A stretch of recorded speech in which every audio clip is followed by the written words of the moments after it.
Hello guys, welcome to my channel. तो मैं पिछले क्लास में स्टेप्स ऑफ इंस्पायरेशन पढ़ा दिया था। वो बोला था कि वो 5 लाइन इम्पोर्टेंट है, वो इंक्रीजिंग डिक्रीजिंग ऑर्डर में और स्टेप बाय क्वेश्चन पूछ देता है।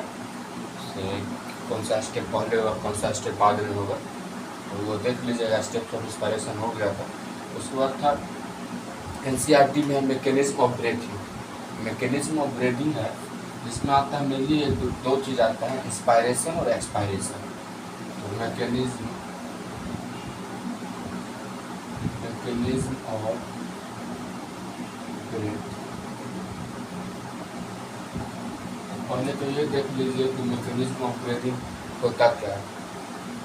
मैकेनिज्म ऑफ ब्रीथिंग होता क्या है, तो movement of air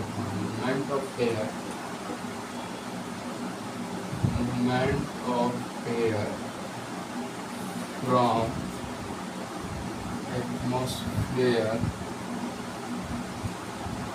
atmosphere into movement of air from atmosphere into lungs by creating pressure gradient, negative pressure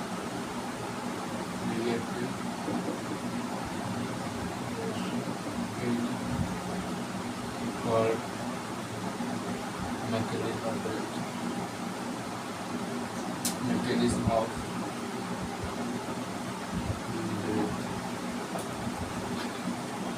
Hindi अक्षर से यही होता है। मूवमेंट ऑफ एयर है, मैकेनिज्म ऑफ ब्रीथिंग होता है मूवमेंट ऑफ एयर का मूवमेंट फ्रॉम एटमॉस्फेयर, मतलब हमारे इन्वायरमेंट से इनटू लंग्स, और लंग्स के थ्रू। तो जैसे ब्रीदिंग होते हैं ना, तो यहाँ तक का ब्रीदिंग है बाय क्रिएटिंग प्रेशर ग्रेडियंट। मतलब जब हम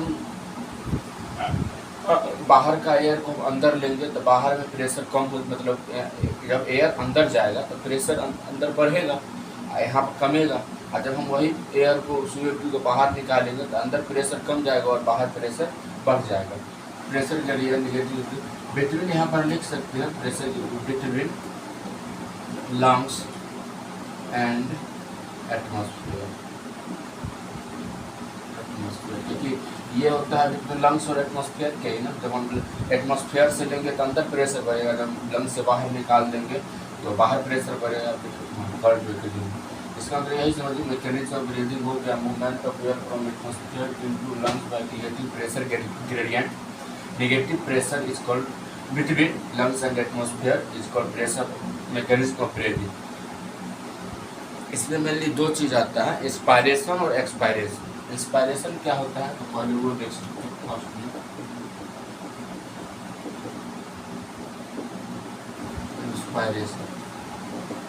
इंस्पायरेशन होता है ना कि जब हम इंस्पायरेशन होता है जैसे हम movement of air into lungs from atmosphere is known as inspiration. Mainly ये कह सकते हैं movement of air into our body from atmosphere. हाँ, movement of air into lungs from that into our body. हाँ, मूवमेंट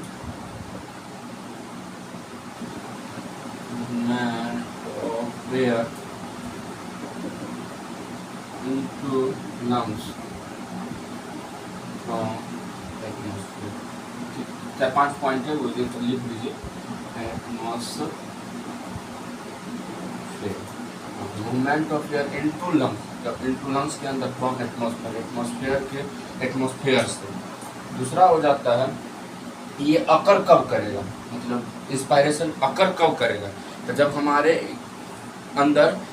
अंदर pressure gradient हो, मतलब जब हमारे लंग्स के अंदर मतलब इंट्रा पुल्मोनरी प्रेशर होता है ना, लेस देन हो। हाँ, intra पुल्मोनरी pressure is less than हो एटमॉस्फेरिक प्रेशर से, तब ये हमारे अंदर ग्रेडिएट करेगा। जिससे होता है ना, एग्जांपल में negative pressure occur in our lung. हाँ, ये negative pressure gradient should be occur in our lung. हाँ, तो इसको मतलब यही लिख सकते हैं, negative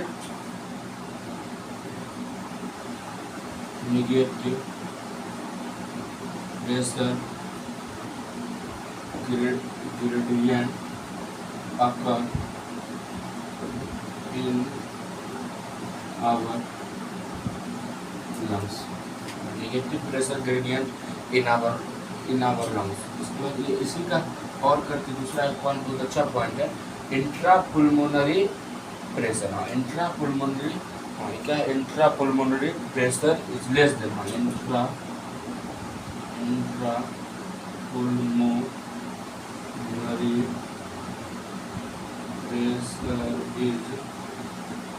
pressure is less than atmospheric pressure.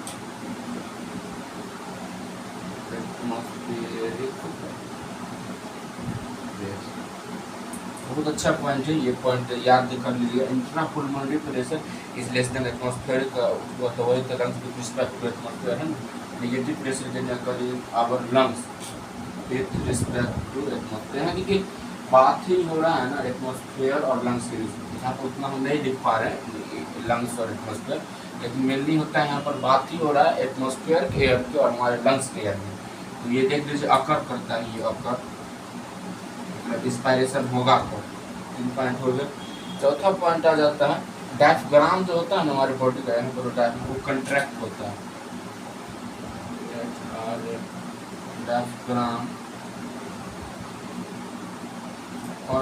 Diaphragm contracts increase thoracic volume. Diaphragm contracts to increase thoracic. Diaphragm contracts, जब डायफ्राम हमारा जब कॉन्ट्रैक्ट होगा मतलब सिकुड़ होगा तो अंदर में जो इंक्रीज थोरेसिक वॉल्यूम, हाँ जो यहाँ पर जो थोरेसिक वर्टिब्रा होता है वहाँ पर जगह में तो वॉल्यूम इंक्रीज करेगा। हाँ, increase thoracic volume anterior posterior, तो ऊपर नीचे में एंटीरियर पोस्टीरियर। हाँ, इसका मतलब है कि मूवमेंट ऑफ एयर समझ गए, नेगेटिव बता दिए, इंट्रापुल्मोनरी प्रेशर अंदर का प्रेशर जो होगा लेस होना चाहिए एटमॉस्फेरिक प्रेशर से। डायफ्राम इंस्पायरेशन जब हम अंदर लेंगे इसका प्रेशर, अंदर का प्रेशर कम होना चाहिए एटमॉस्फेरिक प्रेशर से। Diaphragm contract to increase thoracic volume anterior, और जब डायफ्राम कॉन्ट्रैक्ट करेगा तो कॉन्ट्रैक्ट हुआ तो यहाँ पर थोरेसिक वॉल्यूम इंक्रीज करेगा एंटीरियर पोस्टीरियर। ये देखिए जो और पॉइंट है वो मैं बताता हूँ। यहाँ पर अगर किसी को लिखना है तो वो पॉज करके लिख सकते हैं, लिख लीजिए।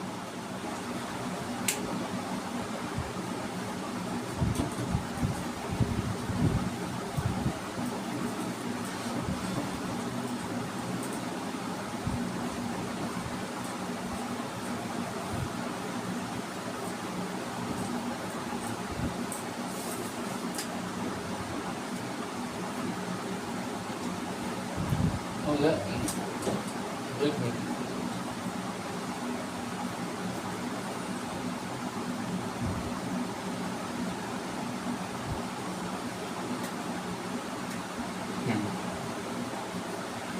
तो मेनली मतलब मैंने बता दिया, जैसे हाँ 3 पॉइंट उठ रहा है ना।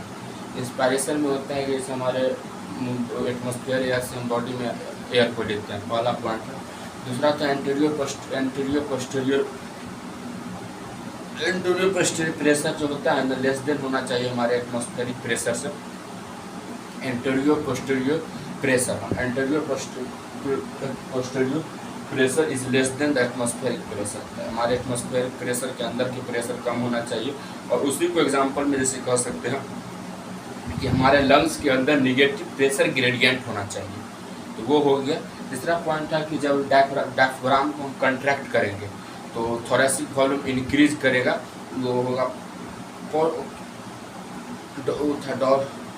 एंटीरियर पोस्टीरियर, हाँ एंटीरियर पोस्टीरियर एक्सिस में हो जाएगा। तो ये 3 पॉइंट मैंने लेता है। अब एक आ जाता है 2 पॉइंट और है, एक्सटर्नल इंटरकोस्टल मसल्स का है। एक्सटर्नल इंटरकोस्टल मसल जो होता है ना वो हो जाता है कंट्रैक्ट होता है। एक्सटर्नल इंटरकोस्टल मसल अंदर हम एक्सटर्नल इंटरकोस्टल मतलब जो हार्ट के बीच में जो अंदर एक मसल्स होता है ना वो भी कंट्रैक्ट होता है। लिफ्ट ऑफ द रिब्स, हाँ रिब्स मतलब मेनली एक तरह से यहाँ पर पॉइंट देखिए, external internal coastal muscles contracts and lift the ribs। जैसे मैंने बोला ना कि थोरेसिक वॉल्यूम इंक्रीज करेगा, तो वहाँ पर जब ये इंक्रीज करेगा, ये मतलब यहाँ पर जब डायफ्राम जब ऊपर होगा तो ये यहाँ पर वॉल्यूम इंक्रीज करेगा, तो लिफ्ट इंक्रीज भी हो जाएगा, लिफ्ट भी इंक्रीज, मतलब यहाँ पर थोरेसिक वॉल्यूम जब इंक्रीज करेगा तो रिब्स जो होगा ऊपर हो जाएगा। लिफ्ट ऊपर किया ना, मतलब रिब्स ऊपर किया, उसके साथ साथ स्टर्नम भी होगा, स्टर्नम भी ऊपर, जो कि यहाँ पर बीच में स्टर्नम होता है, स्टर्नम होगा और इंक्रीज करेगा, वॉल्यूम इंक्रीज करेगा डॉर्सोवेंट्रल, हाँ increase the volume in dorsoventral, increase the volume of thoracic चलो, हाँ यहाँ पर इंक्रीज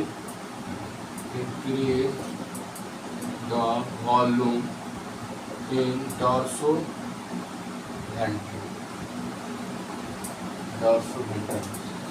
यहाँ पर देख सकते हैं एक्सटर्नल इंटरकोस्टल मसल, तो हार्ट के बीच में हमारे एक्सटर्नल इंटरकोस्टल मसल होते हैं, सो मसल्स कंट्रैक्ट होते हैं, कंट्रैक्ट में जब ये सिक्योरेंगे एंड लिफ्ट द रिब्स, जब हमारे ऊपर ये जो रिब्स है, रिब्स जब ऊपर होंगे उसके साथ साथ स्टर्नम भी जब ऊपर होंगे तो इंक्रीज होगा, increase the volume in dorsoventral, increase the volume of thoracic chamber ना, हम यहाँ पर thoracic thoracic chamber. Thoracic chamber तो मैंने बता दिया, किसी की जो थोरेसिक वर्टिब्रे होता है उसी को थोरेसिक डॉर्सोवेंट्रल एक्सिस, ये समझ गए हम। मेनली एक आ जाता है इंस्पायरेशन में, अब लास्ट पॉइंट आ जाता है ओवरऑल, उसको क्या बोल सकते हैं कि increase in thoracic volume, overall कर सकते हैं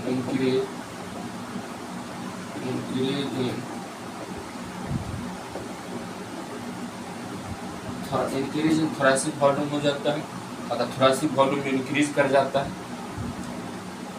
and increase in thoracic volume यहाँ पर इंक्रीज किया, इंक्रीज उसका आ जाता है इंक्रीज इन पुल्मोनरी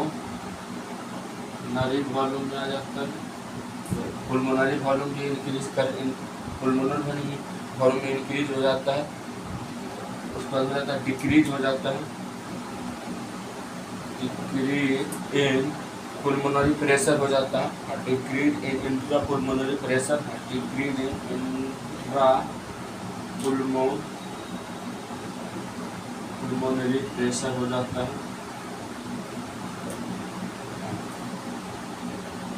यही हो जाता है मैंने बताया, उसको इंस्पायरेशन यही प्रोसेस लीड्स करता है इंस्पायरेशन, यही तीनों प्रोसेस होता है इंस्पायरेशन को लीड्स करता है। जैसे मेन होता है, याद रखिएगा, increase in thoracic volume increase होगा, increase in pulmonary volume increase होगा और डिक्रीज इन इंट्रा पुल्मोनरी प्रेशर, जो प्रेशर इंट्रा पुल्मोनरी प्रेशर होगा उसमें डिक्रीज करते हैं, increase in thoracic volume increase pulmonary and decrease intra पुल्मोनरी pressure leads to inspiration. सही है, मैंने तो कोई बात नहीं, increase in thoracic volume increase हो गया। मेनली 5 पॉइंट था, 5 पॉइंट में फिर से इंस्पायरेशन में गिना देता हूँ, मतलब या रिवीजन करवा देता हूँ। पहला पॉइंट था कि movement of air from into lungs from atmosphere, पहला पॉइंट हो गया। एक दूसरा पॉइंट था इंट्रा पुल्मोनरी प्रेशर जो था कम होना चाहिए हमारे लंग्स के प्रेशर से, इंट्रा पुल्मोनरी एटमॉस्फेयर की pressure, sorry intra पुल्मोनरी pressure is less than the atmospheric pressure. Example में जैसे कहते हैं negative pressure should be occur in our lungs, main 2 point. तीसरा था जब हम डायफ्राम को कंट्रैक्ट करते हैं तो थोरेसिक वॉल्यूम में, जब थोरेसिक चैम्बर में जब वॉल्यूम इंक्रीज करता है, 3 पॉइंट था। चौथा पॉइंट था कि यह एक्सटर्नल इंटरकोस्टल मतलब जब इंक्रीज करता है तो रिब्स ऊपर होते हैं, स्टर्नम ऊपर होते हैं और increase in volume increase in thoracic chamber, increase of thoracic increase of volume of thoracic chamber in dorsoventral axis. ये 4 पॉइंट हो गए। और 5वां पॉइंट में कोई बड़ी बात नहीं थी, लेकिन हाँ बड़ी बात थी ओवरऑल में इंक्रीज इन थोरेसिक वॉल्यूम में होता है। उसके बाद इंक्रीज इन पुलमोनरी वॉल्यूम होता है और decrease in intra pulmonary pressure होता है। तो ये इंस्पायरेशन था। और मैकेनिज्म ऑफ ब्रीदिंग में जो बता दिया, movement of air from atmosphere into our body by creating a pressure gradient. तो प्रेशर जब तक हमारे बॉडी में या एटमॉस्फेयर में नहीं बनेगा उसको हम मैकेनिज्म ऑफ ब्रीथिंग नहीं कहेंगे। तो वही हुआ मैकेनिज्म ऑफ ब्रीथिंग। और इंस्पायरेशन तो यहाँ पर कंप्लीट हो गया था। और अगले वीडियो में मैं इंस्पायरेशन तो बढ़ा दिया, एक्सपायरेशन बढ़ा दूंगा। और वहाँ पर ह्यूमन पर मिनट पर कब कितना बार इनहेल करता है, कितना बार आउटहेल करता है, वो मैं बता दूंगा। तो एक्सपायरेशन अगले वीडियो में बताऊंगा। और यहाँ पर इंस्पायरेशन और मैकेनिज्म ब्रीथिंग स्टार्ट हो चुका है। तो अगर वीडियो अच्छी लगी हो तो वीडियो को लाइक करिएगा, कमेंट कर दीजिएगा, शेयर कर दीजिएगा। और थैंक यू अभी के लिए। और वीडियो अब जल्दी आ जाएगी, 2 दिन 3 दिन बीच करके आती रहेगी, इसलिए चिंता नहीं करना है। ज़्यादा क्योंकि हम भी अभी हम भी साथ में ही पढ़ रहे हैं, तो हमको भी फिर समय निकालना पड़ता है ना वीडियो बनाने के लिए और अपलोड करने के लिए। और जब चैप्टर नहीं पढ़ते हैं तो फिर दिक्कत हो जाता है। चैप्टर पढ़ के वीडियो बनाते हैं तो वीडियो आती रहेगी, 2 दिन 3 दिन बीच करके रिवीजन करते रहिए। आप भी NCERT पढ़ते रहिएगा। NCERT इंपॉर्टेंट, NCERT पढ़ते रहिएगा और कोई बड़ी बात नहीं है। Thank you. चलिए मिलते हैं अगले वीडियो में। 2 दिन में आ जाएगी वीडियो, इसलिए चिंता नहीं करना, जल्दी वीडियो आएगी। तो चलिए मिलते हैं अगले वीडियो में। तब तक के लिए बाय बाय, थैंक यू।